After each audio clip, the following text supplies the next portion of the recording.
welcome to this episode of the Essays and Espresso podcast. With me today are our regular hosts, Shintai, I David, don't Daniel. go by that name anymore.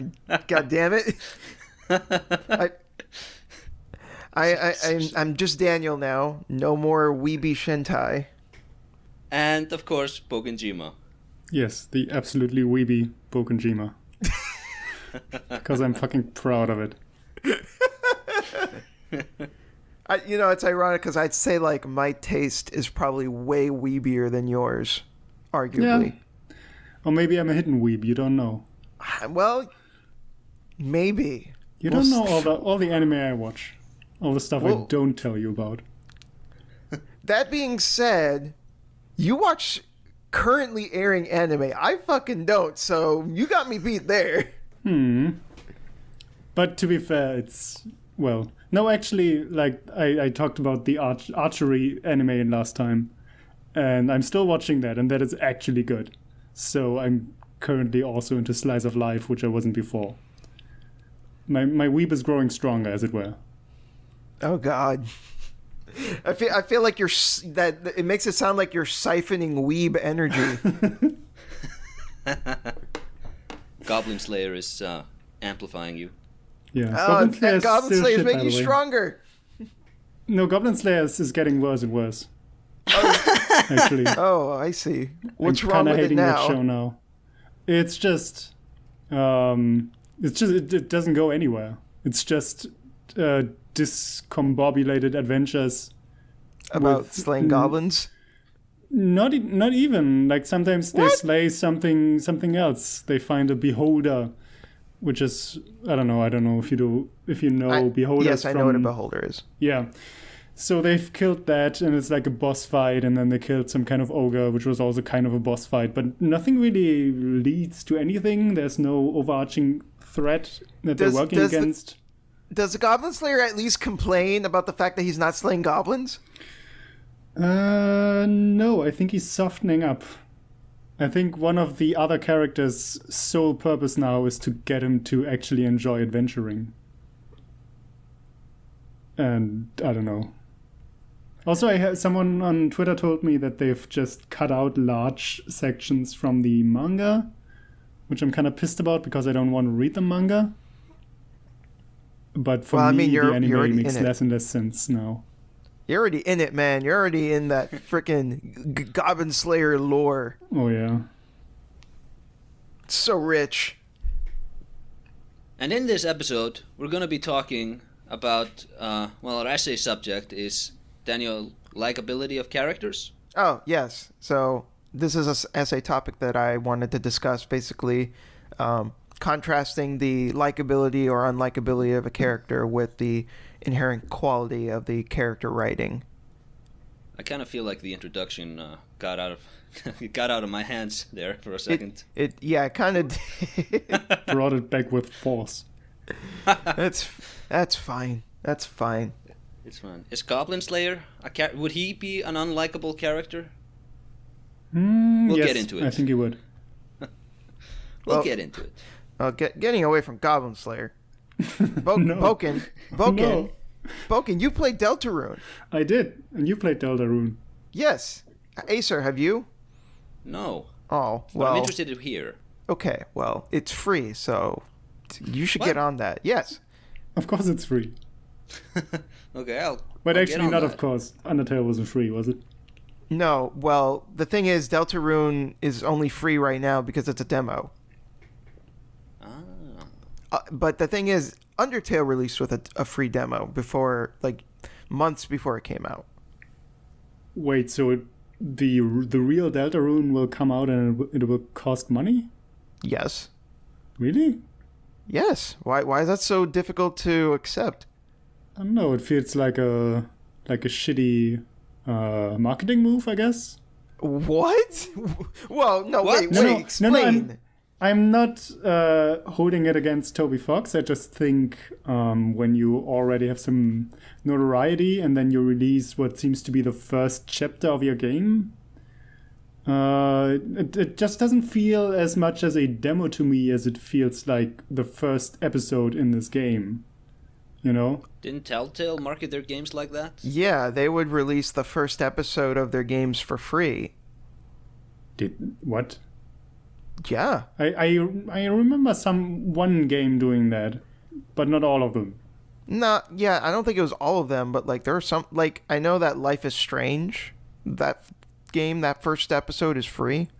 That's not. Yeah, Life is Strange. I know that's not Telltale, but it's like it's the same. It's literally the same type of game. Telltale. It's like literally the same type of game. But you know what? I don't have any arguments against that right now, so maybe it makes sense. I don't think there's literally anything wrong with what Toby's doing. Like, he just has this much done, and he just released it and be like, hey guys, what do you think? And said that, all right, when the game is done, he'll just release it as a full game.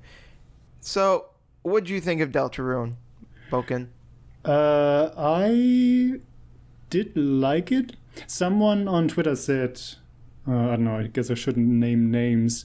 Haytok, what's he called? The Game Shark guy. Oh, yeah, you probably know. Guy. He said that Deltarune gave him the MGS2 intro vibe. You know, the tanker section where you play Solid Snake? Okay. That he got that vibe from the game, and I think I understand where he comes from. Like, this feels like a nice game, but I don't think the full game will be like it. Yeah, I kind of get where that's coming from, but I don't know if it's like a totally fair comparison. Well, I think Toby Fox is waiting for you to get complacent and then hit you with some unexpected twist, right? I think we all are waiting for that. So that is exactly what the intro of MGS2 was. Like, what does Toby Fox look like? Do we have pictures of him? I never looked him up. I think technically there are, but like he doesn't really like showing his face. So this is another one of Kojima's scams. Remember when he tried to trick us when he was wearing all those bandages? Deltarune is Death Stranding confirmed. Unfortunately, Toby has shown he's looked like before, and he just looks like a dude. It's not Kojima, sadly. Although maybe not sadly, because then this game would probably be very different. Let me put it differently. I think this game is too safe of a sequel to actually be the sequel to Undertale. Does that make sense? It's not really a sequel to Undertale, though.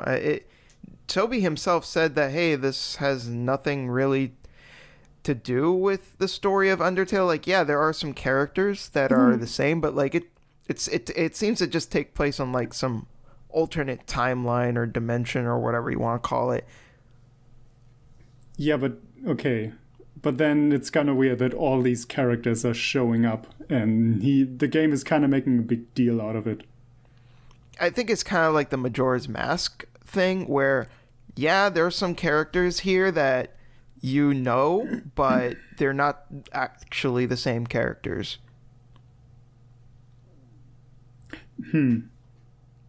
All I'm saying is I don't trust Toby Fox.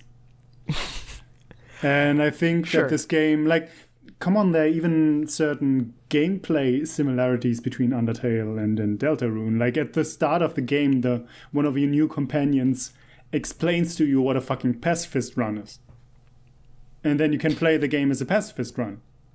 You can, but you can also play it genocide, kinda, sorta, if you want. Yeah, exactly like Undertale. But it doesn't do anything. Does it not? It doesn't do anything. That's actually one thing I wanted to ask, because I did play a perfect pacifist run, and there's a point at the end where people come to help you. Yes. And that kind of was referencing that I was always nice on my adventure to everyone else.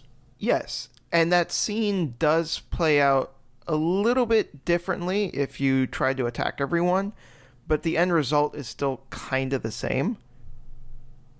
So, like, at that end sequence, the way that the king is thwarted is just your characters just handle it instead of that sequence at the end where like all the other people come because you were so kind and they kind of just take care of the king themselves. But like I said, the end result is the same, right? Like there's no actual like real tangible difference. Like you don't get a different ending or anything like that. Well, I would expect.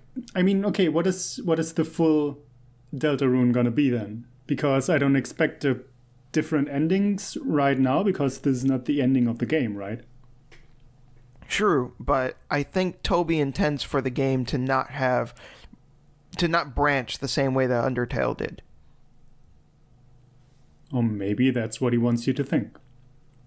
Maybe, but this is what he wrote because he wrote up a thing in like a Twitlonger, and he basically said that, he doesn't really have any. I mean, he might change his mind, of course, but he said he doesn't have like multiple endings in mind. Interesting. Okay, that's fine. Yeah. I actually haven't read that post, but I'm still coming from my experience with Undertale, which is some pretty heavy-hitting twists beneath a very cutesy facade, and I'm kind of expecting the same here. Well, we kind of already get that with the ending of the game. Yeah, true. There's a kind of a... Like, that's literally what happens at the very end of the demo. The very last shot is a twist. And then it does, a cliffhanger. And it brings into question the nature of the character that we've been playing as. Yeah. And it makes us question, what were we really doing? And what is really what is up with this character, Chris? 'Cause we don't really know. Like, were we controlling Chris, or are we controlling the heart that was controlling Chris? What is Chris's deal? We don't know. Yeah. Is Chris maybe related to Kara from Undertale? I don't know. It's hard to say. I do know this though, that Susie is best girl, and if you disagree, you're just wrong. Susie is your companion, right? Yeah, she's the dinosaur girl that tries to eat your face. I don't know. You didn't like her? She was okay. I mean, you can kind of tell where she's going, right? Yeah, but it doesn't matter as long as it's handled well, and I thought it was handled well. Yeah, that's fine. I don't know. I've seen those characters before. Sure, but you also have to consider this is chapter 1 of like who knows how many chapters, and I'm sure that her character is going to get fleshed out more, and there's going to be more to her. Probably, yeah. I didn't really connect with any character that much, I guess. I connected with her mainly. I thought Raziel was cute. He was fine. Yeah, but he was mainly for me. It was fine. He didn't really change, and Chris doesn't really have a personality. Yeah, but neither did the main character in Undertale. Yeah. This just makes me curious about what this game is actually going to be, because my time with the game was mostly spent thinking about it on a meta level, because Undertale was so meta itself, constantly breaking fourth wall, fucking with your PC at some point, that I was always thinking, okay, like Toby Fox is telling me through this companion to be nice to people and go with a pacifist run. So maybe that is what he wants me to do. And then I got into that whole circle of, okay, I know that what a pacifist run is. He knows that I know what a pacifist run is. And then I know that he knows that I know what a pacifist run is and what I expect from that. But what I think is interesting though is Undertale was all about your choices mattering, right? Depending on what you did, you got either like a neutral ending, the pacifist ending, or the genocide ending. But in this game, it's very explicitly about how your choices don't matter. Like, there's even a secret boss that you can fight. And there's even a character that says that, like, yeah, you can do that if you want, but I think he says, I think you'll realize after you do it, though, that it didn't really matter. Like, it seems to just be like a very consistent thing throughout the game that what your choices aren't as meaningful as you might think they are. But that feels like a step back from what he did before. Well, he can't just do the same thing again. No, he's supposed to find something new and exciting. I'd say this is something new. Whether it's exciting is debatable, but I'd like to see what he wants to, like. I want to see where he goes with this and what he's actually trying to say with this. Yeah, exactly. And so far, he didn't say much. I think he didn't say much except give me the same choices, and then if you're right, tell me at the end that nothing really mattered. But I didn't, like, it's not like the story is inherently cynical or pessimistic or fatalistic. It's just a fairly nice happy end, and then, I move on with my life. Yeah, it's kind of hard to really say anything concrete given the fact that it's only chapter 1, and we don't know how long the game is eventually going to be, and we don't have the full intent behind what he's trying to say. We don't have the full picture yet. So yeah, all we really know is he's trying to say something with this idea of your choices not mattering, but we don't know what that is, and I'm personally curious. I'm curious too, but that's why I said it feels like too safe of a sequel, especially in terms of mechanics too, which is okay. Now we have party members and we have some team up attacks, and that's about it for the gameplay innovation. I liked the TP system where, like, you could block, and if you got near bullets, that would raise the TP, and then you could use that to cast spells. I thought that worked pretty well. It worked well. It felt kind of not restricting, but I was always going through the same routine of one character's blocking, Chris is always acting, and then the last character is also blocking or casting a spell. Sure, but, like, you could say the same about Undertale, that you were kind of just going through the same routine of, like, acting and then dodging.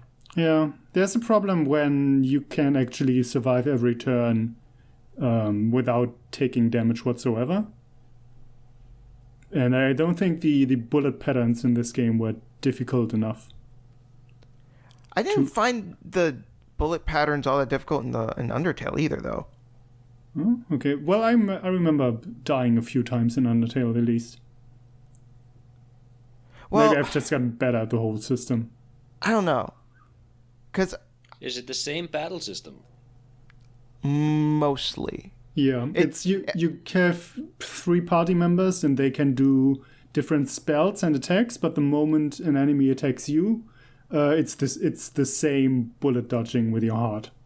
I would describe it like this. I would say, like, it's a copy and paste of what was already done in Undertale, but there's, like, more stuff around it. Oh, okay. Like, you have, like, the guarding system, you have, like, the magic system, and now you have 3 party members. And that was one thing that did confuse me a little bit, is how damage is allocated. Like, when I got hit, I wasn't sure, like, who was getting hit. Because each character has their own health bar. It tells you, when the enemy starts his attack, it tells you who he is attacking specifically. Okay, I must have just... a little indicator. Okay, I must have just glossed over that. But overall, I really liked it. It kind of felt like, to me, like kind of a natural evolution of Undertale in a lot of ways. The visuals I thought were really nice. I thought generally it just looked better than Undertale, and I loved the music. Yeah, Toby absolutely. Fox, like, brought it again with the soundtrack. honestly, I think I like these tracks more than a lot of tracks from Undertale even. Like, I really, really dug the soundtrack. Yeah, it's good. It's all good. I don't know. I expected more. You seem a little more lukewarm towards the game than me. Yeah, there were no high points for me. Let's put it this way. Personally, I thoroughly enjoyed it. I didn't really have many issues with it. I just played through it and wanted more. Well, I want more too, but I want more. But you're more cautious about it. You know? If I said I want another, like, I don't want another 10 hours of the same combat. Let's put it that way. Or they have to really widen the bullet patterns and what they can do with it. Well, based on that document that I mentioned before, it seemed that Toby himself is still kind of struggling with the combat. I guess he's still, like, he's not settled on it. So it does seem that, like, he has a lot to think about with the combat, and he does want to tinker with it. So he even admitted that, like, when the full game comes out, there's probably even going to be changes to this, like, initial chapter when the full game comes out. So okay. Who really knows until he's done with it? He did say, though, that the script is done. Like, the story has pretty much all been written out. I guess we'll see. Guess we will. Do you have anything to say about this, Acer? No, I haven't played it. Well, yeah, but I thought maybe you'd have a question or something, but okay, whatever.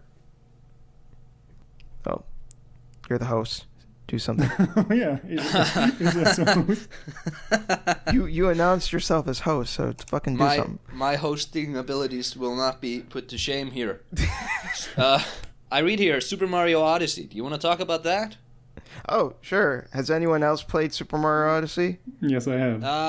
I was going to, but then I heard people say it wasn't Super Mario 64, and then I didn't get it. But I'm gonna. That is accurate. It is not Super Mario 64. How expressive is the gameplay? Because Super Mario 64, it's pretty crazy the things you can do in that game. I'd say Odyssey feels more gimmicky. Because it's all about the cap, and when you throw it at enemies, you can take over their bodies, and they all have their own, like, unique abilities. But usually those abilities are used for, like, a very specific thing, and then you're kind of done with them. Did either of you either ever play, what was it called? Crash? It was a Crash Bandicoot game, like Mind Over Mutant or something like that, where you could take over enemies' bodies. No. Nope. I played that when I was younger. I remember it being pretty good.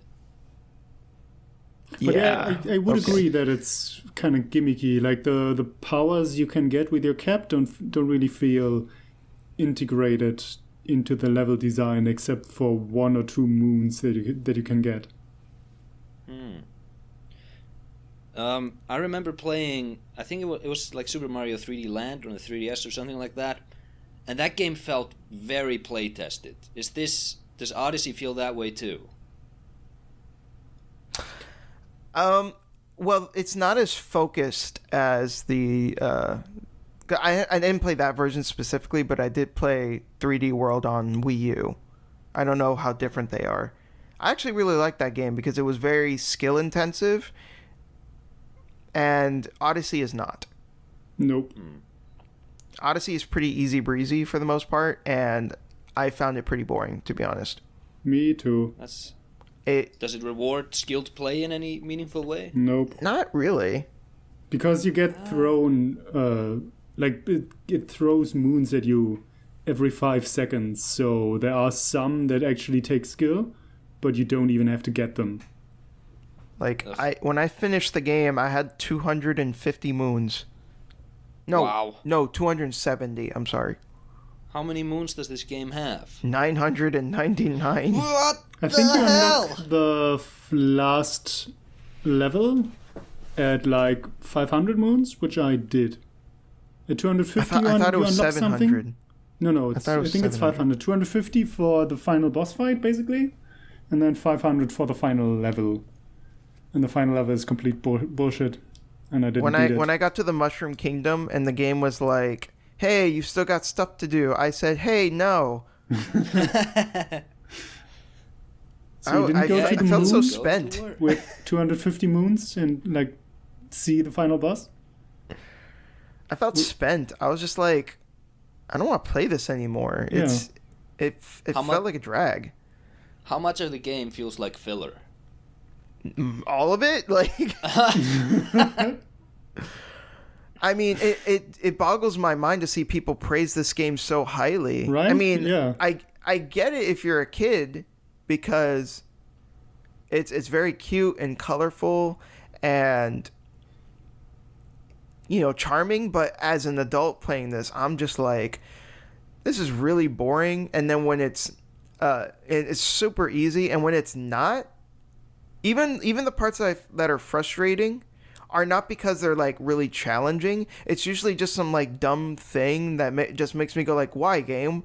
Why did you do this to me? This is stupid. Like there was one world that's all about food, and there was one part that just annoyed the shit out of me, where there are these pots that are filled with, I guess, soup or something, and they would turn around and they would act as platforms. Why the soup doesn't fall out? It's because it's shut up. It's a Mario game.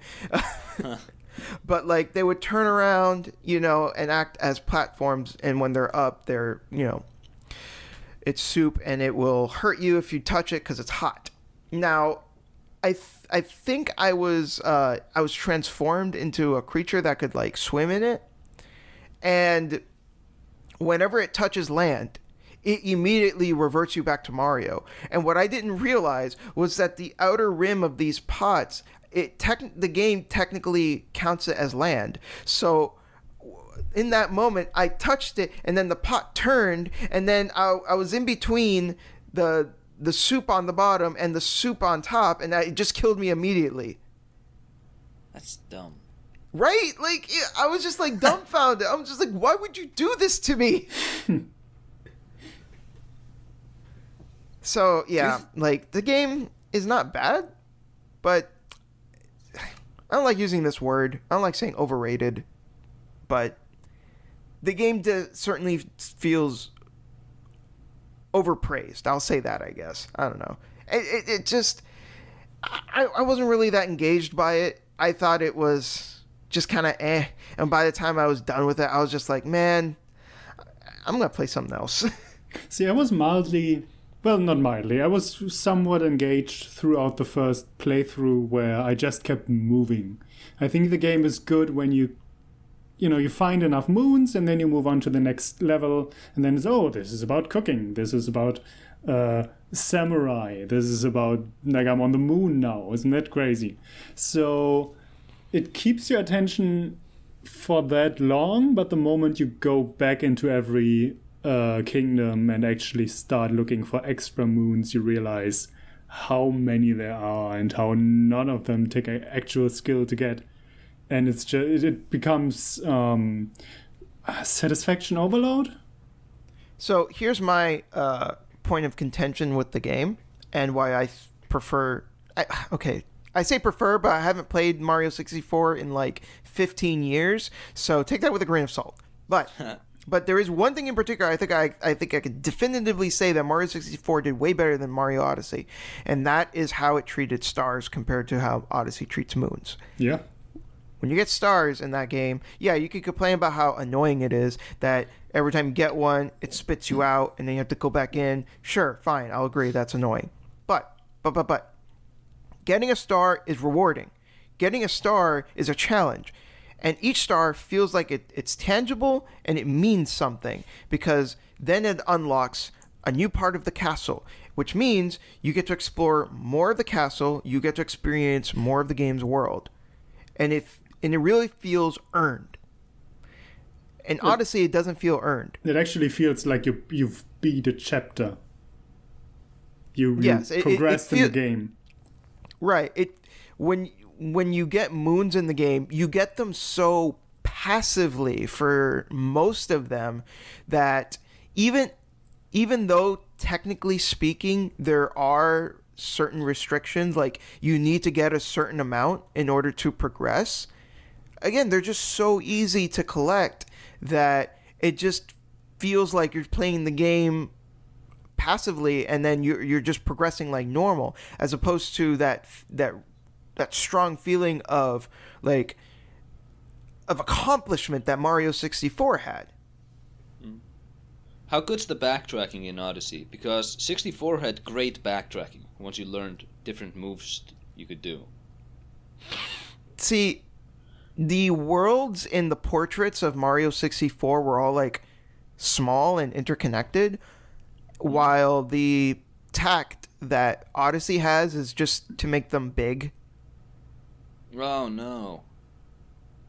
So yeah.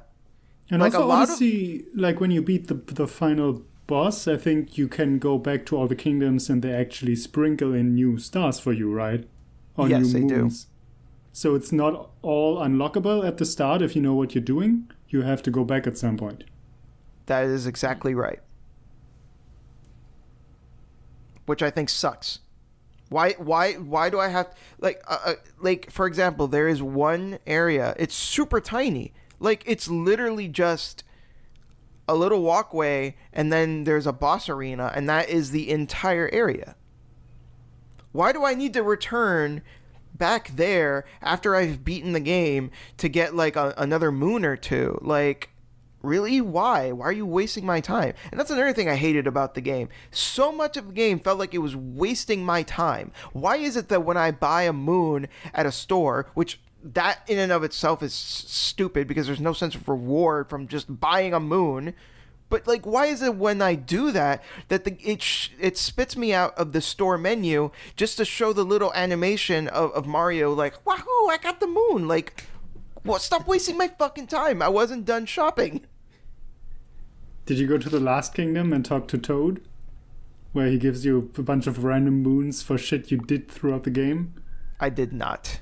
Oh, you're so lucky. That takes like 2 minutes when you first reach him, and he gives you 20 moons at once, and for every moon you have to go through the animation of, I got it. Screw that. I don't want to do that. It's really rough. Yeah, I'm done with that game. I don't think I'm ever going to put it back in. I'm just, like, again, I know I've been, like, super negative Nancy, but, like, I'm not trying to say that Mario Odyssey is, like, a terrible game or anything, but it was underwhelming. I just wanted to say underwhelming. It's the Dark Souls 2 of Mario games. And so we've reached Dark Souls yet again. I did it. How do we... You guys feel like Nintendo games get, I don't want to say overpraised, but do you think people are kind of afraid to really criticize Nintendo games like they do, say, Activision games? I think they're more open to maybe criticizing the spin-offs. Like, I don't think anyone is that afraid of saying, like, man, Mario Tennis wasn't that good. Touche. I think I've gotten plenty of shit for defending Breath of the Wild the way I do. So that game is perfectly fine. I really enjoyed my time with it. I liked Breath of the Wild as well. I just feel that when it first came out, everyone was like just sucking it off like so furiously, and I was just like, whoa, chill out there. You should buy me dinner first. Has either one of you played the original Spyro on the PlayStation 1? Yes. That game, I recently played it. I think that's the closest I've gotten to Mario 64. Like, in terms of, this game feels like playing that again. I really enjoyed my time with it. I'm wondering whether I should get the HD remake. I actually beat the reignited version of the first one, and I thought it was really good. It was a pretty faithful recreation of the game. It just looks nicer. Sweet. And I think it controls just like a little bit better. Awesome. Yeah, because that's the problem with the PlayStation 1 version. It does not control very well. Yeah, that was before dual analog sticks. So Yeah. that is one thing in particular about the reignited edition of the game that makes it the better version to play. You can actually control the camera. So what do you think? Super Mario Odyssey or Spyro Reignited? I had more fun with Spyro Reignited. Absolutely. I don't. People are That is complaining there are my subtitles. puts on sunglasses hot take. Oh damn! But yeah, Oh, snap. I see that you've played Chrono Trigger recently. Let's talk about that. Yes, but not in depth because I haven't gotten very far because I was pulled away to help my grandparents move house. Ah, Freeloaders. That's what I say. No, yeah, I started playing it. I played it on an PC emulator many years ago, and I got to the carnival just in the beginning and it crashed. But now I've traveled back in time. I've met some queen. It's such a charismatic game. I know, right? Like, you're in the beginning and you meet this girl who is, I think is the princess, Shock. Am I right Shocker. in guessing that? And she wants to buy something from a store, and I was like, nah, I'm not doing that. Walked away. And she forced me to go back. That's like, little character moment there. I like that. Very charismatic opening. And it's made, what was the Dragon Ball guys? What was his involvement? Was it just character design? Toriyama? Yes. Yeah, it just designs. That's it. He didn't do anything else. He also animated some stuff, I believe. There are some like anime cutscenes that were made for the PS1 version of the game. I don't know if he had anything to do with them though. I see. Do you think we'll ever get another Chrono Trigger game? Chrono Trigger GT? Wow. I mean, they tried making Chrono Cross and everyone hated it. Because it was nothing like Chrono Trigger. When Final Fantasy VII Remake comes out. Ooh, that'd be such a play. But don't get what's his name? The guy who does the Kingdom Hearts games. Oh, Nomura? Yeah, don't get him to do it. He needs a break. Like, the dude's working on Kingdom Hearts, Final Fantasy VII Remake. Like, poor guy. Just give him a break. You can't have just one guy be the face of your entire studio. You need more people. Yeah, I mean, a lot of people, like, dunk on him, and I can understand why, but at the same time, I just feel bad for him because he's just, like, being saddled with all these projects all the time. Like, he didn't even know he was the director of the Final Fantasy VII Remake until, like, after the fact, and he was just like, oh, I guess I'm the director? What? Okay. What? Yeah. I know a lot of people are sick of his aesthetic. I am. But I also think that... Chains and That's not a- zippers? What? Chains and zippers? Yeah. But I think that's also just... Well, that's his thing. And belts? What's he supposed to do? Then he, like... I think he designed Lulu, who's literally, like, 90% belts. I'm gonna Google Lulu. Belts and boobs. Did he design Bayonetta? No, Bayonetta was designed by a woman. I don't know her name, though, unfortunately. What? I feel like Bayonetta would have been designed by a guy.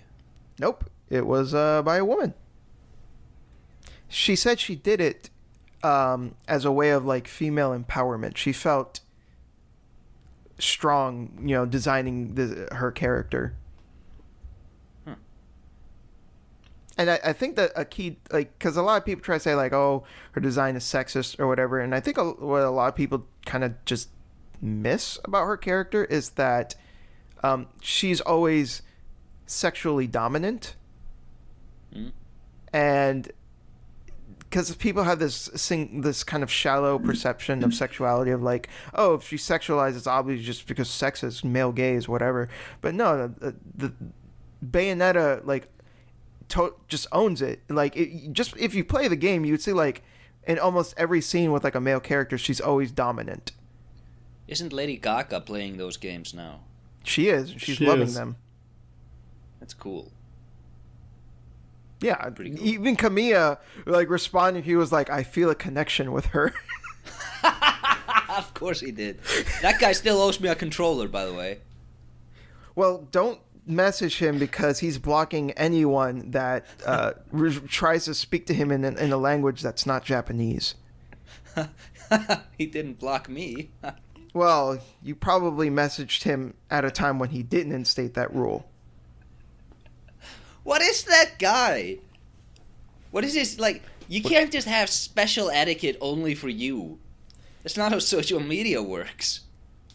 Yeah, I used to love his Twitter because he was just like dunking on people and like blocking people who were just being dumb. But he kind of just became a sourpuss, and I unfollowed him because I'm just like, I'm not gonna just deal with this shit anymore. Like, plus he only speaks in Japanese now. At least before he would speak in English, and now it's just like, well, what's the point? Yeah.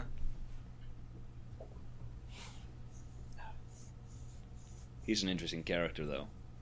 Yes. Is he working on anything now? Scalebound was killed, I remember. Bayonetta 3? Well, Bayonetta 3 is in development, but we don't know if he's working on it because he didn't direct Bayonetta 2. Oh, okay. I didn't play that. Sony should get him to do something. Probably. Have him remake what are those games? Those card games from the PlayStation 1 era. Something Metal. What? What? What? You guys don't remember these games? Something metal? The clown, Sweet Tooth, is in them. Wait, Twisted Metal? Twisted metal? Twisted Oh, Metal. card They should have him games. remake those. Fucking... I understood card games. Yeah, me too. Oh. What, metal, huh? No, we don't even talk about card games on this podcast. Yeah. No, you would Twisted do that. Metal. You know, he Have him did do get on a that. drunken rant once on Twitter. He was like telling Capcom, like, let me remake Devil May Cry 1. It will be the best game ever.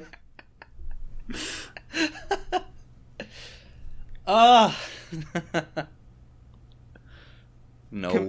Kamiya is a treat sometimes.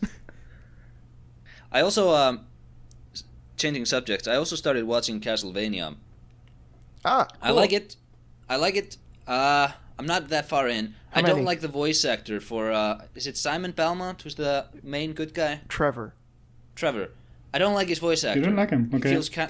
He feels kind of generic, like, yeah, well, I'm the hero of this here anime. Isn't he the guy who played Thorin Oakenshield in the Hobbit movies? He doesn't sound generic to me at all. I don't agree with that. I don't know if okay. he did that role though. Oh. I'm pretty sure he did. I'm not. I think I'm not the gonna. voice acting in general is pretty great. I like Dracula. I like everybody. It's not like a big thing where it's. I don't think it's terrible. I just think it's kind of. I don't love this. I don't love what you're doing. But I'll probably grow to love it. I always do. See, I think the voice acting is good, except where Castlevania has a tendency to let people whisper into the microphone, and it's not reflected in the animation of when they talk. That always bothered me. Is the story of the anime? Is it based on the games? Kind of. Yes, it's those games Castlevania didn't- 3. So yeah, it's supposed to be an adaptation of Castlevania 3 with a mix of Castlevania Curse of Darkness, which took place like a couple of years after Castlevania 3. Okay. But How's- yeah, that's mostly in season 2. You'll see that. Oh, okay. How solid is the game continuity? Is there any They're continuity? very loosely basing the story on the games. It's more like they're just kind of taking elements and just doing their own thing. That's probably the best way to do it. I would agree with that. There's no reason to be like 100% faithful to an NES game. Yeah. I do want to see the campy ridiculousness of Symphony of the Night, though, one of these days. I think the creators said that Symphony of the Night is their end game. Oh, sweet. I was kind of hoping that I was kind of hoping though, because I don't know if it was the director or the producer, but one of them said that like Soma is like one of his favorite characters, and he's in Aria of Sorrow. So I don't know if maybe they'll extend it that far. Who knows? All I know is they wanted to do Berserk. We're never getting a good Berserk anime. Yes, they said they want to do Berserk. Let them do it. It's never happening. You need to watch Berserk 2016 and 2017 and I 2018. refuse. Fuck you, I'm not watching it. Eventually, your standards will go low enough that you'll be able to enjoy it. That is not true. Do not insult me, sir. I just love the GIFs where it's just like the cheapest animation tricks in the world. This took stuff that takes 2 seconds to animate in like Sony Vegas, and they put that in the show.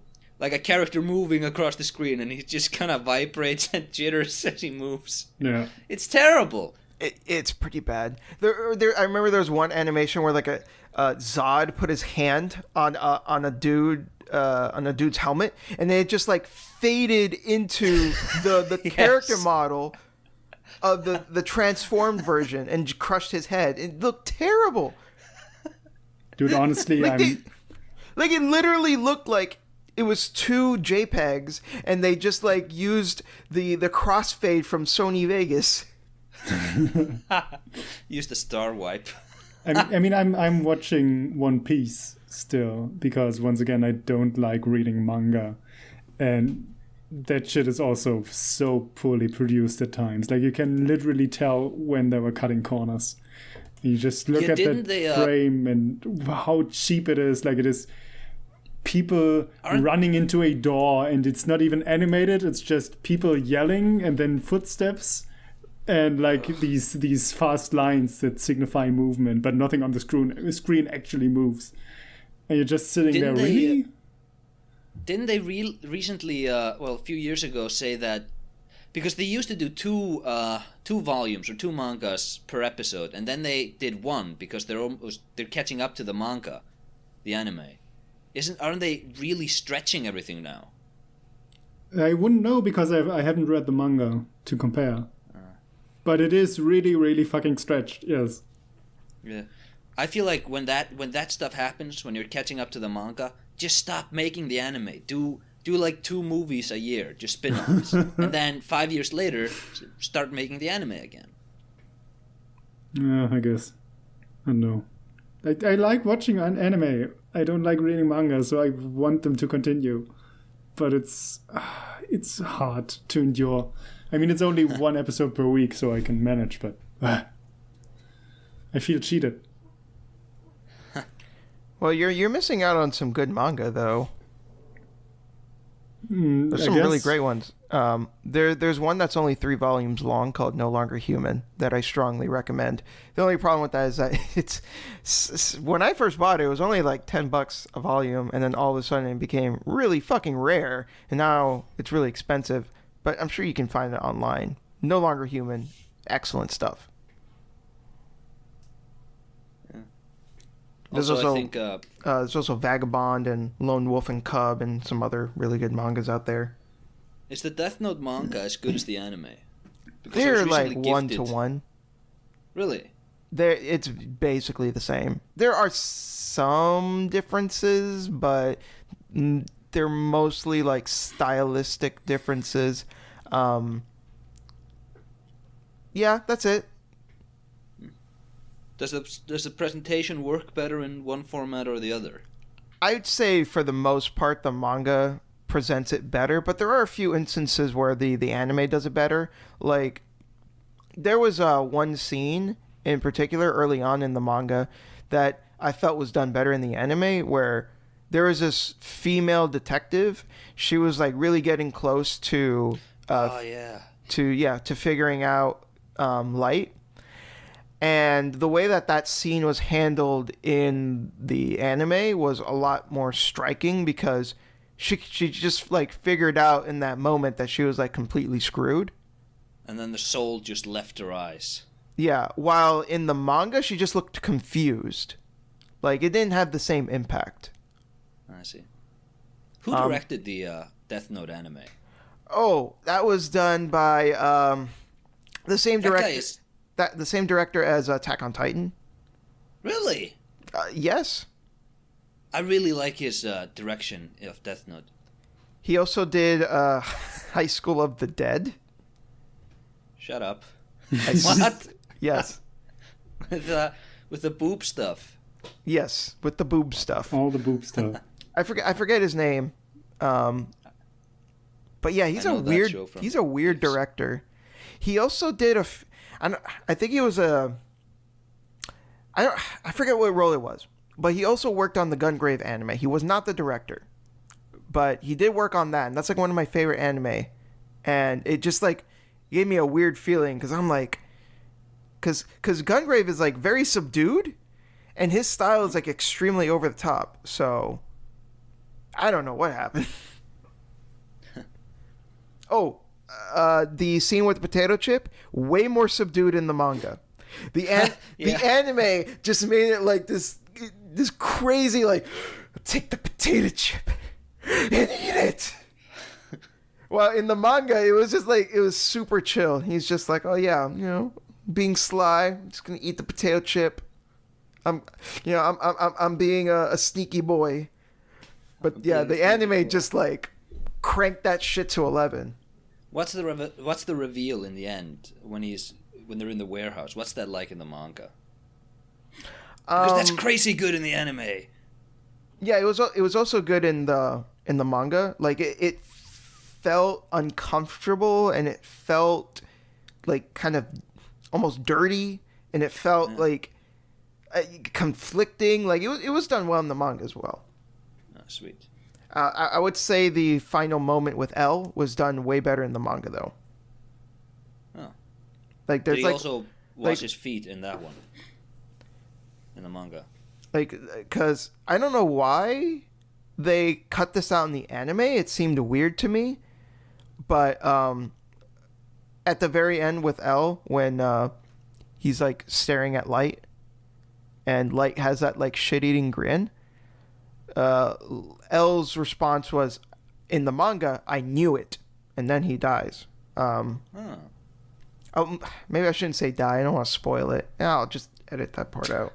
It's a 10-year-old. Yeah, I guess. 15. I guess. Whatever. Fuck it. Anyways, I just thought that was more impactful than in the anime, where he just like die. It just goes, and that's it. Yeah. Has either one of you watched the Tonegawa anime from Kaiji? No, but I want to, because Kaiji is fucking awesome. Yeah, they just do season 3 already, you cowards. This is season 3, kind of. It's not, though. It's not. I really like it, but it's different. Different how?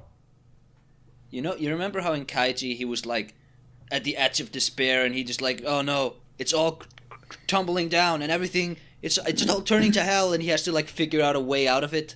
Yes. That's done, and it's like a soul crushing, like, how's he gonna do this? The Tonegawa anime, that's like a comedy, and that's played for laughs, where it's like, oh no, like all of these guys who are now working under me, they have the same name and the same hobbies, and they look the same, how am I gonna remember all of their names? And he's like calculating ways to memorize it all. It's really fun, but it's not the same. That does sound funny, though. It is pretty funny. Well, Also, I like mean, when they're playing games against one another. I mean, it makes sense to do it differently. I mean, what would be the point of just like reiterating Kaiji as with a different character? Yeah, that's true. Just do Kaiji season 3 already.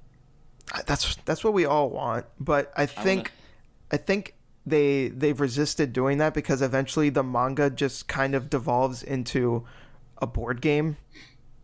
Yeah, we're just playing Mahjong for like a year. Which boggles my mind because the mangaka already made another like manga that is just all dedicated to Mahjong. What? Yeah. It's interesting. think it's called Akaji or something like that. I don't remember, but yeah, he already has he got an anime as well. I tried watching it. Surely they can tweak it though. Where it's just like, oh yeah, we're not doing 100 episodes of Mahjong. We're doing 20.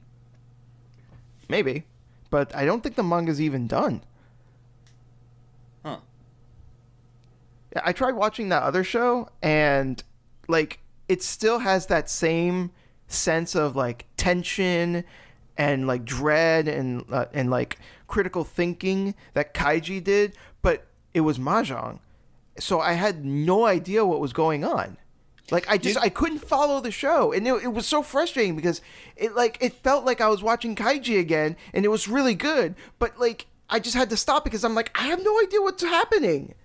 There's a great meta joke in the Tonegawa anime because the premise of the show is Tonegawa he's issued by the president, what's his name, Hayo or something like that. He's issued by him to create these twisted gambling games because the president wants new types of entertainment. And Tonegawa's idea is we'll have people dress up as Mahjong tiles. Or, they'll represent Mahjong tiles and they'll have to play as teams, and people will be double crossing each other because they have different values as game pieces. And that idea is killed by one of his subordinates because, well, wait a minute, sir. Not everyone knows how to play Mahjong. And he suggests the rock, paper, scissors game we see in Kaiji. Ah, interesting. Yeah. So it's a prequel. Yeah, it's a prequel. That's cool. But I haven't finished it yet. It may run further than Tonegawa's fate in the anime. It may. I don't know. This makes me want to watch it more. It is good. I recommend it. It's really good. Okay, cool. Bogan, you should watch both seasons of Kaiji and Tonegawa now. Sure, why not? Have you seen Kaiji? I mean, he's too busy with his, trash tier Goblin Slayer. Yeah. I mean, I don't want to interrupt you watching Dragon Slayer and rewatching Darling in the Franxx, but Kaiji is pretty good too. I just wait until next episode of this podcast, and you'll know what I have been up to. Oh, okay. Oh no. Ominous. I see two more subjects we need to bring up before we get into the essay question. Yes. YS Celceta. What's that? YS Celceta. Oh no. Oh god, that was a great. I don't know if you did that on purpose or not, but no. What is it? East Celceta. East Celceta. Yes, so it is part of the illustrious East series, and it's a remake of East 4, Mask of the Sun, which already had like 3 different versions. And let's see, where do I begin? Well, it's using the same engine, or at least the same gameplay style as East 7, which was a PSP game. East Celceta was a Vita game that got ported to PC. The PC version is what I'm playing. I East 7 has also been ported to PC. Yes, East 7 was also ported to PC, that's right. And I actually played a good chunk of the Vita version, but then I dropped it after a certain point. And when the PC version came out, I was like, okay, this is my chance. I'm going to finish this game now. As of this recording, I'm in the final dungeon. I'll probably finish it after we're done recording. But now I see why I dropped it, because the game starts off pretty strong. It's pretty fun, and I don't want to say the gimmick, but kind of like the main thrust of the game is that you're exploring the forest of Celceta, and it's this kind of big interconnected forest. It's slightly like Metroidvania-ish in that there's like little shortcuts that you can find, and it makes it a little bit easier to explore, which is a little bit invalidated by the fast travel, but whatever. It's still pretty neat. It's a cool forest. It's a well-designed area of the game. The reason why the game falls off at the point where I'm at is because at some point the focus is no longer exploring the forest, and then the game kind of just devolves into like a gauntlet of dungeons, and it starts to become a real drag, especially because the writing doesn't really it doesn't really save the game. The story starts off fine, I guess, but like at the point where I'm at now, it's just getting really annoying, and I hear that the ending is terrible, so I'm just bracing myself for that. Overall, Celceta I would still say it's a pretty good game, but it really overstays its welcome by about 10 fucking hours. So like any JRPG. And I'll also say that the combat in the game starts off like pretty fun, but like the more I played it, the more the problems with the combat started to really like glare at me. Like primarily it's this SP system that it has where normal attacks don't do anything. Like it's just a normal attack, but you have a charge attack which fills up the SP meter, and you use the SP to use skills, and skills level up the more you use them.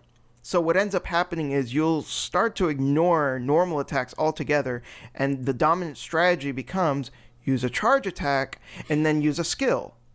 And it just becomes really tedious after a while because all you're doing is those two types of attacks. And something that also really boggles my mind is that even though like each of the different skills have like different animations and they look like they're doing different things, at the end of the day, they're all just kind of the same thing. Yeah. They all do the same thing. They're just damage dealers. It's the same fucking system they've been using in E7 and E8. I'm also really tired of it. Yeah, like conceptually, a skill system is cool, but the way it's utilized is dumb because when you're this might sound like a weird comparison, but stick with me. When you're playing a character action game, right? When you learn a new move, that move, 9 times out of 10, if it's a good character action game, that move has some sort of utility, and that's why it's added to your move set, because it's going to be useful in a different type of situation.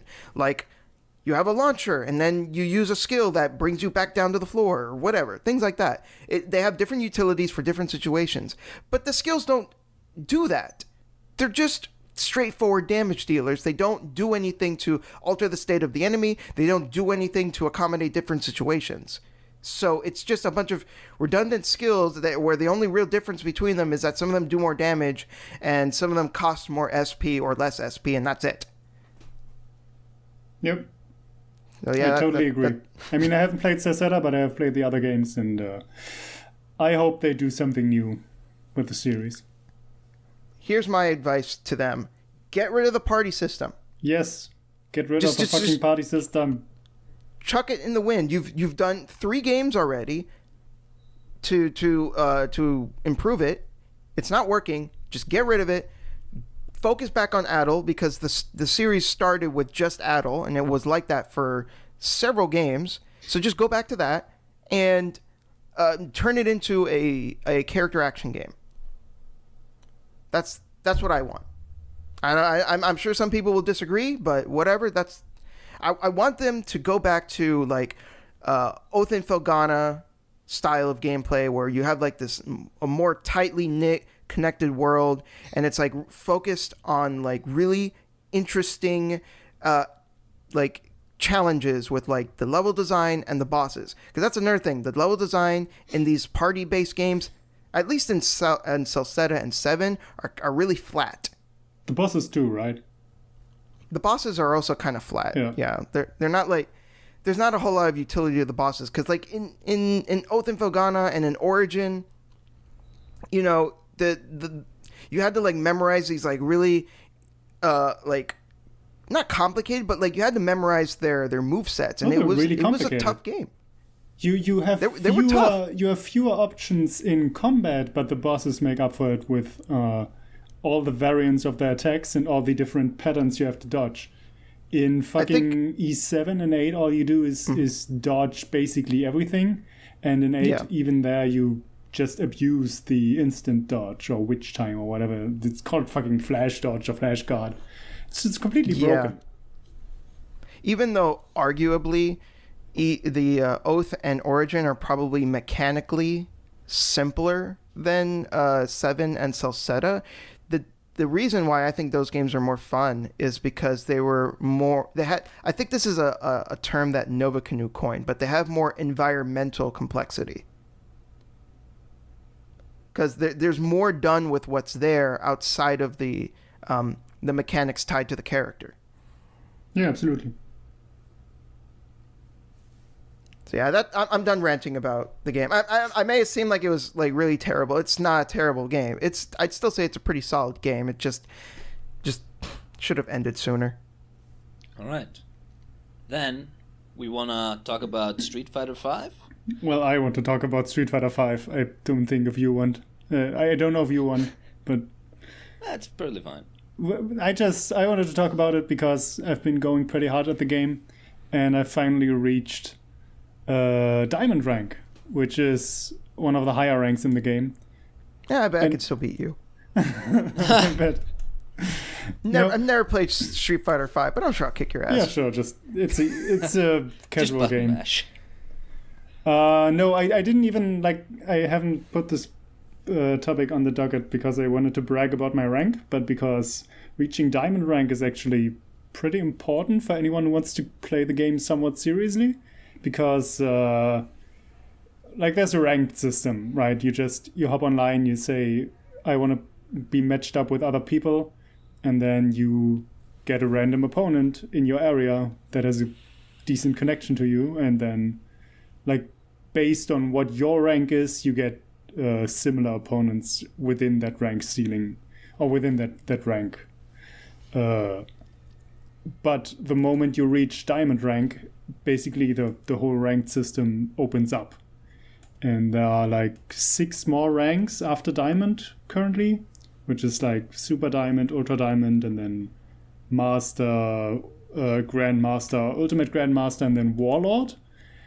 And the point is, usually when you play ranked in Street Fighter V, it gives you either your same rank or one below or one above. So, when you are at Ultra Gold, for example, it will give you a Platinum player, which is one rank above Ultra Gold, or a Super Gold player, which is one rank below, or another Ultra Gold player. But the moment you reach Diamond rank, you can play against all the 6 rank that are above Diamond rank, which means right now, if I hop into ranked, I can play against all the fucking European pros that are playing. So, awesome. That is pretty big for someone who wants to actually get good at the game, because these people are playing a different game. They have a completely different understanding. They will fucking destroy you 4 rounds straight. And it's probably the most important thing you can do to actually not rely on your dumb online tactics to actually simulate what it would be like to get into tournaments and all that shit. So yeah, for someone who wants to play seriously, reaching that Diamond rank is super important, and I'm fucking happy that I did it, because I hate ranked, but there's actual gameplay and mechanics related reasons to reach it. So yeah, I'm looking forward to playing more now. What's the highest rank? Is it Meteorite? No, it's Warlord, and there are currently I think 4 or 5 people who are at Warlord. What? Yeah.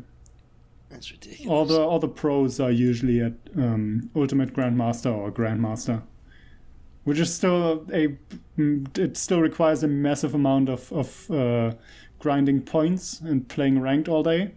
But yeah, it's great that because there are fewer players now who are at these high ranks, that Street Fighter V actually puts them on in the same pool. And yeah, it's good. It's important that I reached that rank with a character that is fucking terrible. Balance wise, you don't see that character at tournaments ever. It's pretty much everyone agrees that Sakura the character I play is bottom 5 easily. So season 4 is coming soon. There's like the World Cup, Capcom Cup, in like 2 weeks, I think, from now. That is like a big tournament with with players who have been playing tournaments all throughout the year and have been gathering Capcom Cup points. And then, yeah, it's like 32 players will face off and one will remain. And then once Capcom Cup is done, they will announce a balance patch and the Season 4 characters, and I'm hoping for buffs for my character, and then I can play her seriously in tournaments. So yeah, Awesome. that's Street Fighter. It's a fun game. That's all I wanted to say. I remember Daniel and I were talking about how you should have done a documentary on your road to top level play. Yeah, I mean, it's still going. I have to actually travel to tournaments first to reach actual top level play, you know. It's sweet. Seriously that you, like, I have a local scene where I live, and there are people there that are much better than me. Well, I'm closing the gap currently, so I can somewhat compete with them now, but they're still better than me. And they've told me when they went to European tournaments in like Belgium or France, and they play against the actual pros who reach top 8 level at tournaments, they fucking get destroyed 20-0. So there's still a long road ahead of me. You should call it the Road of Salt. I bet that exists already. Maybe. Just Google it first. Yeah. It's probably some, I don't know, StarCraft or something. That's Street Fighter. Yeah. Essay time. No, wait. Are we gonna need do a to break? do the break first. Yeah, Break we're gonna do time. a break. Do do do do do do do do do do do do do do do.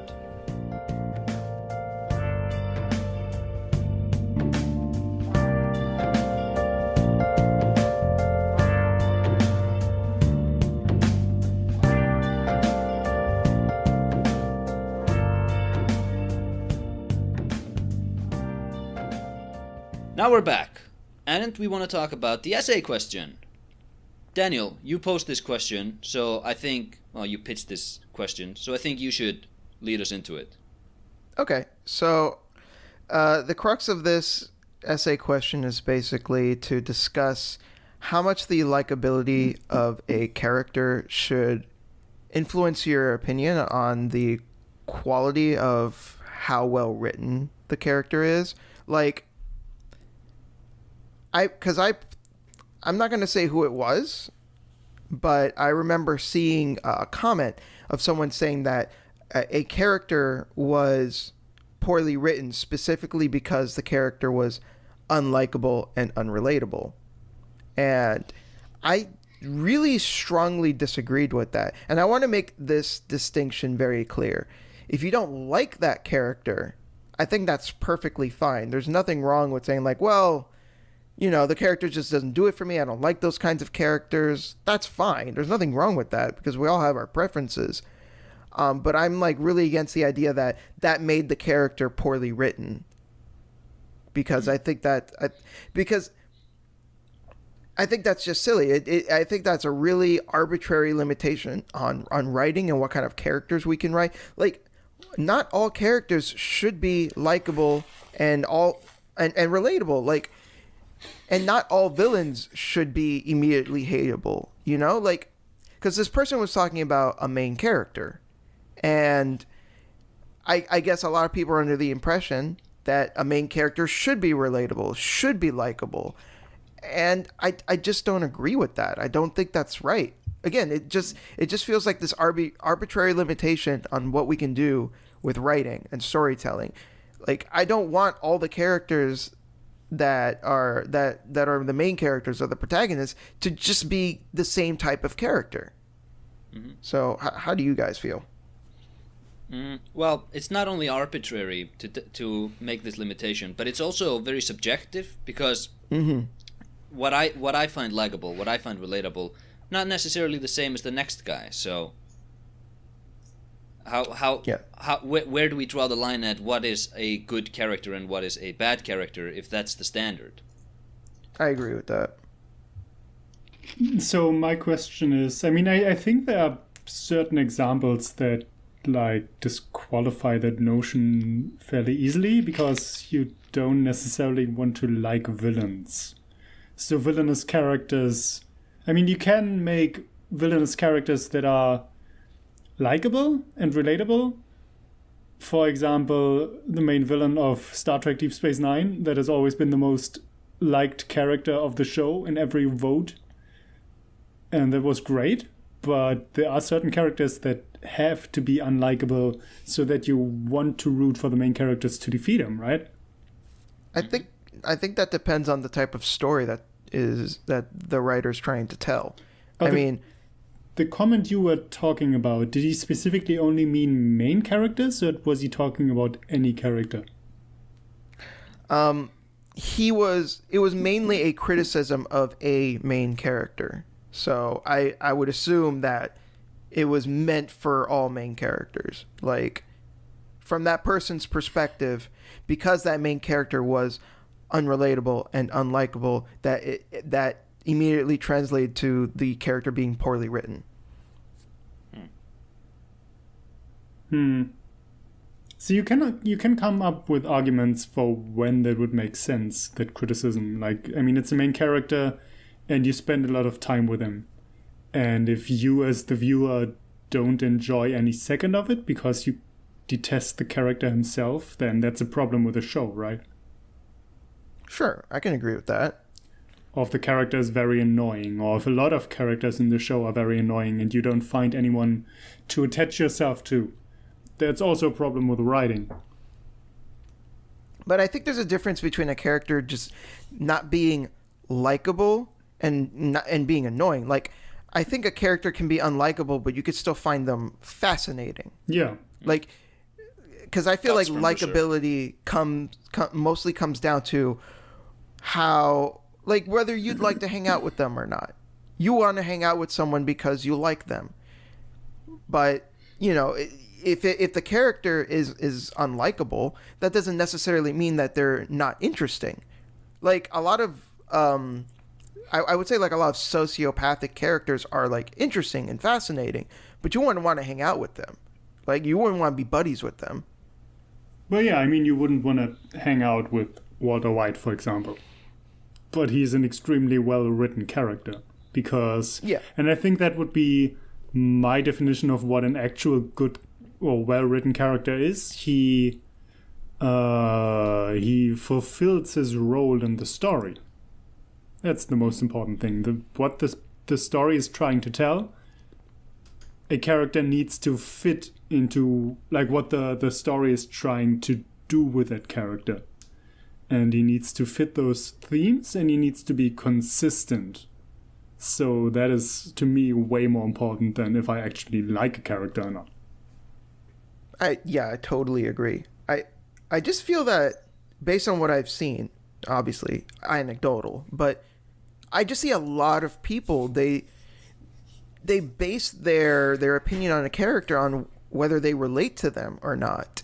And I mean, that's valid in a certain sense because, you know, people, you know, will gravitate to characters for whatever reason they want.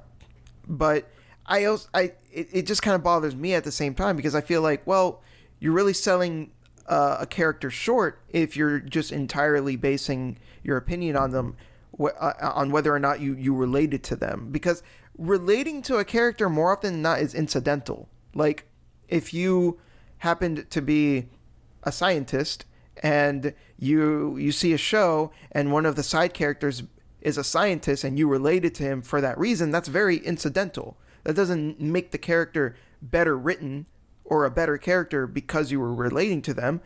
It's just something that happened. It's just very personal and subjective stuff. Doesn't have much to do with the actual quality of the writing.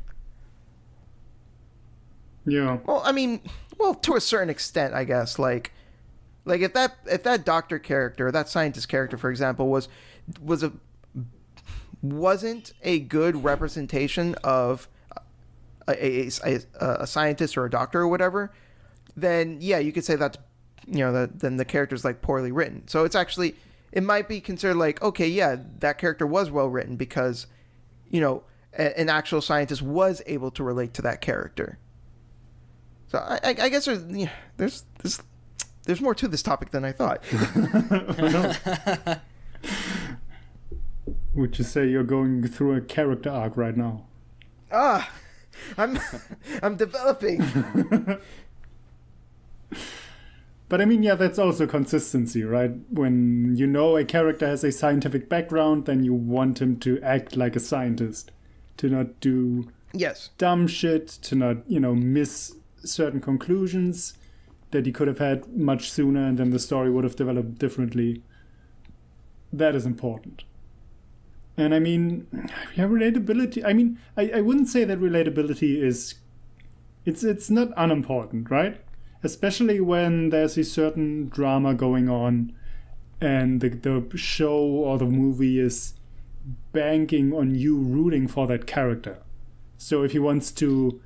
If the movie wants to make you feel about the struggles of that character, but you can't stand that character and you don't care what happens to him, then obviously the tension of the narrative is falling flat. So that is definitely an issue. I'd say that's a failure of the writer. Yeah. But do you necessarily need to relate to a character in order to root for them? No. No, absolutely not. You not. can just empathize with them. What would you say is an example of a character that you rooted for them even though you don't relate to them? Guts from Berserk. Yeah, fair. I mean, I'd say at least some aspects of Guts are relatable, but like... How do we as define a whole, relatable? That's a good question. I mean, Just relatable. I think there's also a difference between like a character that's like relatable as like a whole, like and certain like elements of the character that are relatable. Like Welcome to the NHK, for example, I'd say has relatable characters for like hikikomoris and neets and those kinds of people. But you could but then like turn around and you have Guts, who obviously those kinds of people don't relate to Guts' character like entirely, but they may relate to his social awkwardness. But what does relating mean, really? I'm still not entirely sure on that. Seeing, I think it's to see yourself in the character.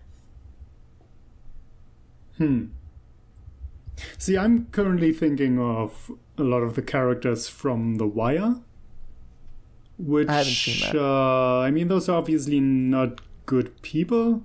Everyone has their struggles, and a lot of the black characters are drug dealers, and they kill people, and they have smuggling rings and all that shit. But an important part of The Wire is to portray that life and show that they also are just... Well, they're trying to live life, in a way. They're trying to live life in a shitty environment outside of the law and make money because, they can't find jobs, or the jobs they could find would pay like shit. So, yeah, of course, they are drawn to breaking the law and making much more profit. But... I don't know, I feel like that is still relatable in a sense, because they flesh out those characters and show their motivations and why they are doing these things. And if murder is part of their life, then I don't know, it kind of gets...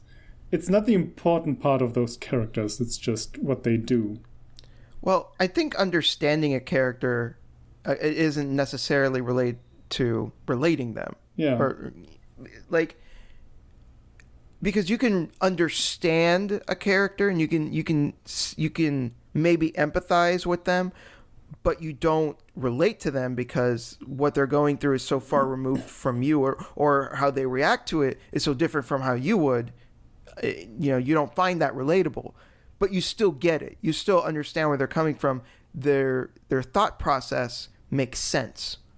That's interesting, actually. Like, I don't know, maybe I shouldn't talk about this topic because I'm white as fuck, but I've seen in a lot of shows that kind of show black culture, like Luke Cage has been similar, where there are always these characters that are all about hustling and making success on the street. I've seen that as a motive multiple times in The Wire and Luke Cage and other shows. And I could tell that when those characters get into those motivational speeches on their own, like I noticed what they were doing and I didn't feel like I was the target audience. So I guess I didn't really relate, but I understood what they were talking about. Would you say the Black Panther is overrated? No, we're not doing that. What? I mean, I've never seen it, so I have nothing to say about that, but you're really trying to stir the pot there, aren't you? Yeah. It was decent. I don't know. Only decent, he says. No, says, I think... Says the white man. You don't know. I am, but you don't know. I would say that relatability is very much not important. Like, if you can empathize with a character, you don't need to be able to relate to them. Whereas I would maybe proposition that if you can't empathize with a character, is that a good character? Yes. Oh. I mean, can you really say that you understand like an insane character? But that doesn't mean that the character is bad. Do you have some examples? The Joker. Oh. Like the Joker, for the most, I mean, maybe the Killing Joke is an exception. Yeah. But generally speaking, the Joker is a pretty like chaotic character. He's pretty crazy. He's not meant to be understood for the most part. He just kind of embodies chaos. And I'd say that he's still a good character. Yeah, but I would actually say that the best Joker stories are always the ones where you empathize with him the most, like The Killing Joke, and or there's stories where he's not really a character so much as just this weird force of nature type of deal. But I do see what you're seeing, what you're saying. It's interesting. This actually is a better subject. I thought when I read this, I thought, well, that's an essay question. We'll knock it out of the park in 2 minutes. But there's a bit more to this. Yeah. Although I think we should start wrapping it up because we're at like an hour and 40. Yeah, probably. Before we do, what about Griffith from Berserk? He's not very relatable. No, he's not relatable at all. I think the thing that makes his character work is specifically because he's unrelatable. You kind of see him as this like almost inhuman character. Well, he becomes inhuman after a certain point, but like even during the Golden Age arc, joke. Even during the Golden Age arc, he seems like he's bigger than life. Like he's more than what he actually is. He's like a divine presence in everyone else's lives. Yeah. He seems above everyone. Yeah, but he isn't at some point. At some point, well, especially after a certain point, yeah. No, but that's his. Like, I only have watched the Golden Lion arc, or whatever it's called. Golden Age. But isn't it specifically the point that Griffith is this ideal that everyone else looks up to, but then he is actually brought down by people higher than him, and that is what brings the entire downward spiral, right? Where he actually then makes that pact with the demons or whatever he did.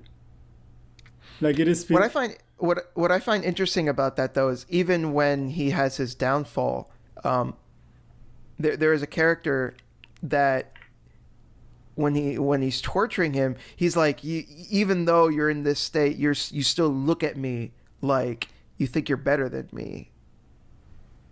Yeah. I think it's interesting, but you are right.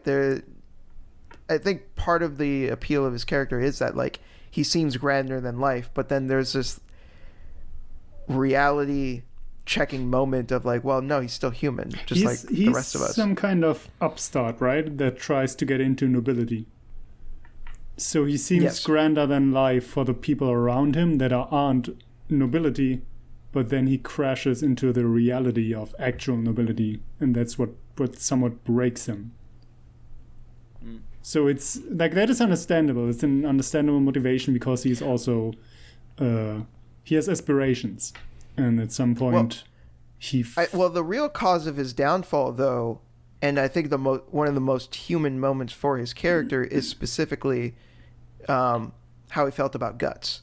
That was what really started his downfall, because that's what because after what Guts did, he basically left the Band of the Hawk.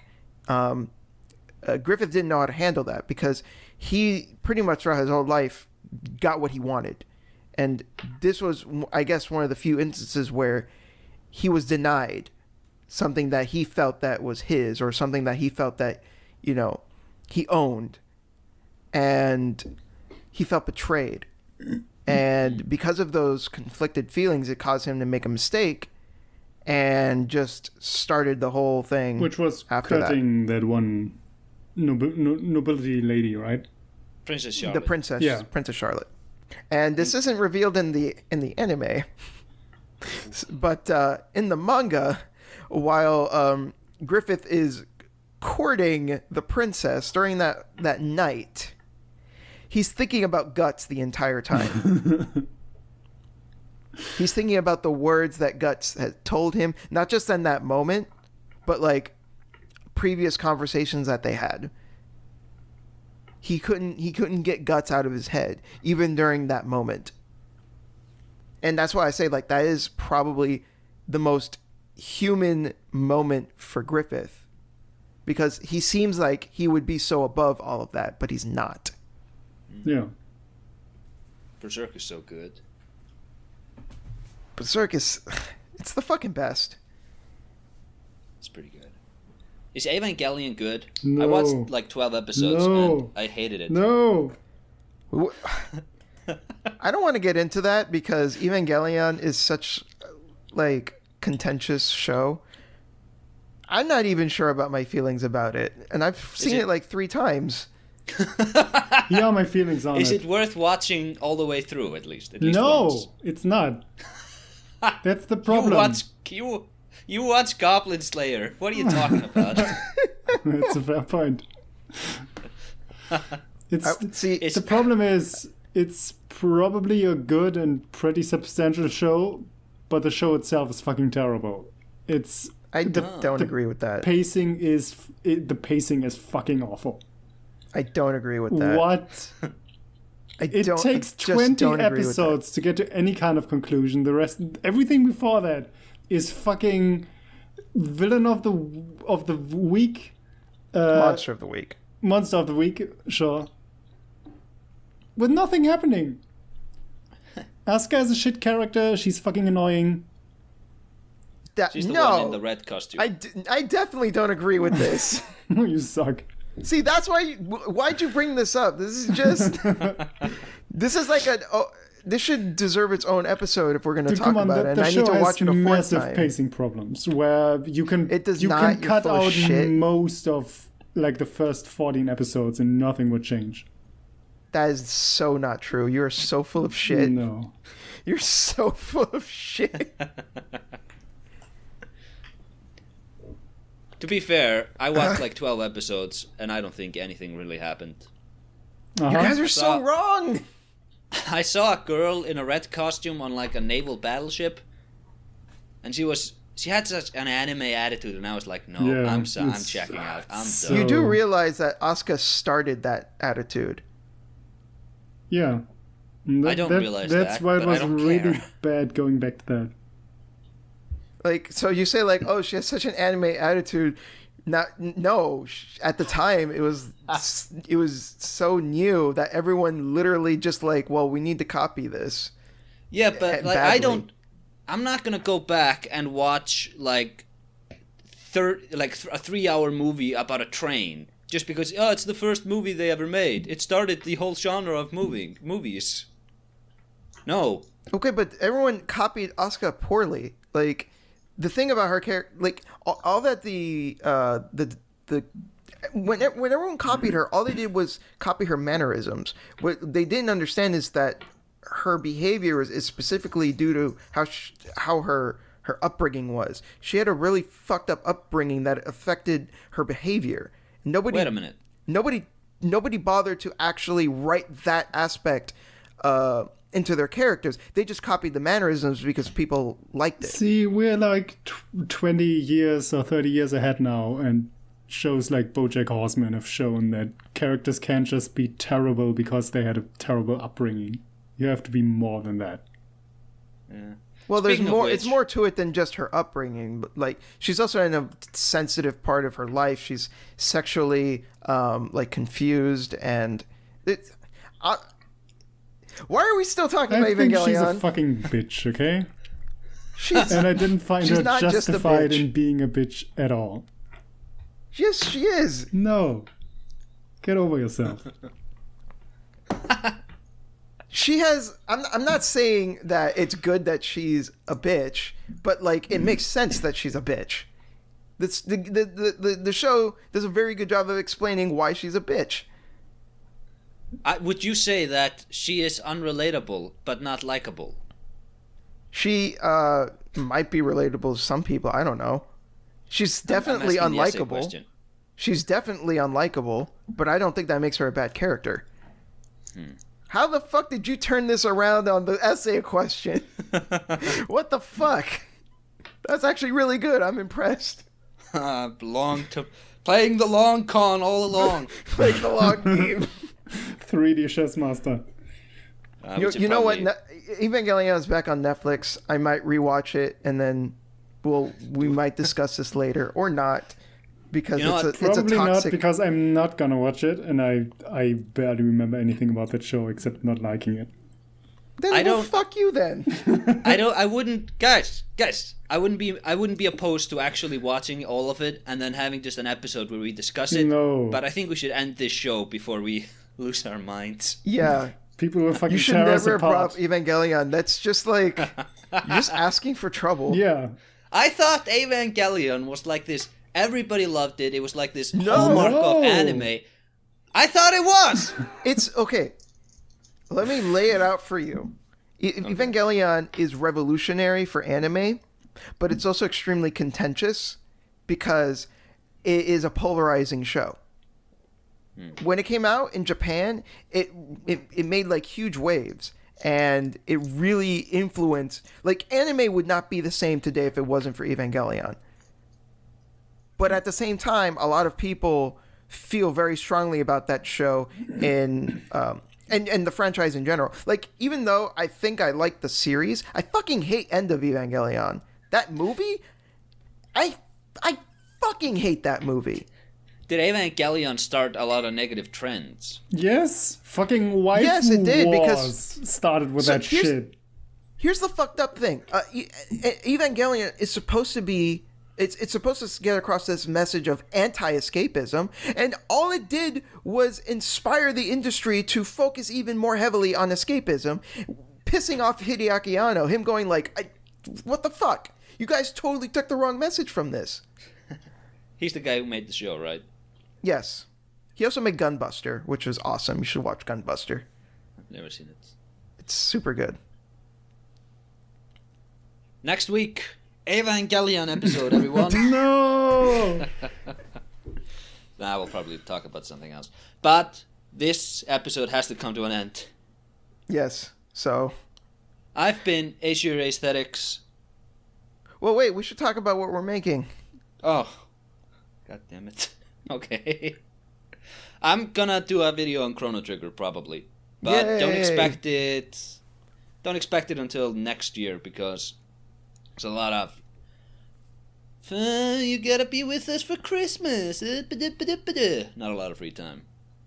Understandable. Unreasonable, but understandable. What are you guys gonna do? I started working on my Game of the Year video. I made a nice list of all the games I liked this year, which weren't many, but gonna get them in a proper order, and then I'm gonna make a top 5, and then I'm gonna explain why those are the best games. Alright. Cool. Also, I'm still waiting for one specific game to come out, which is called Baba's You, which is likely going to be up there if it comes out this year. I'm praying.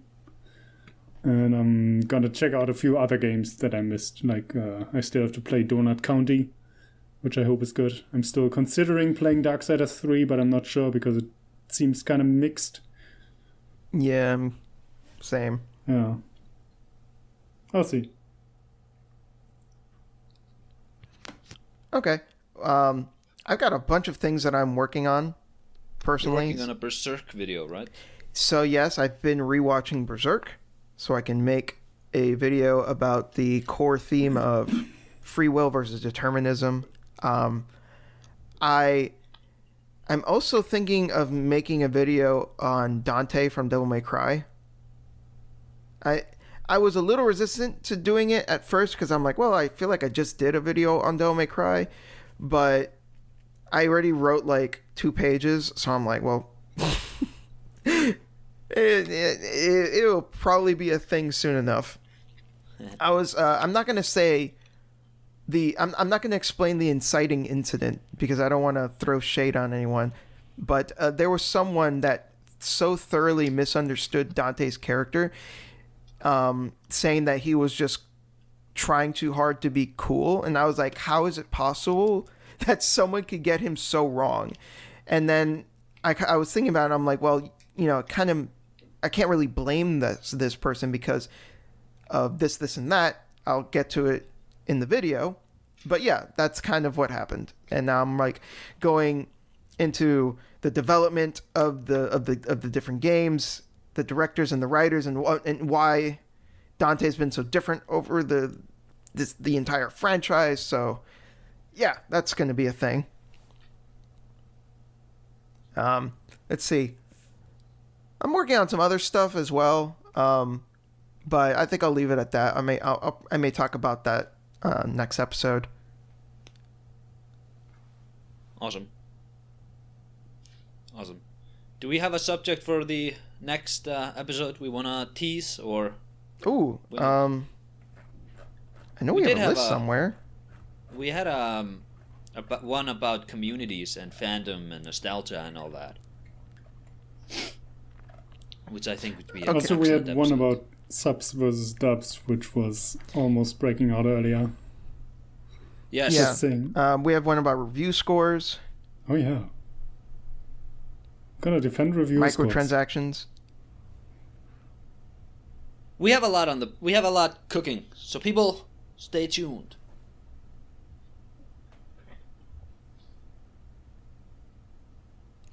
We're ending it like that?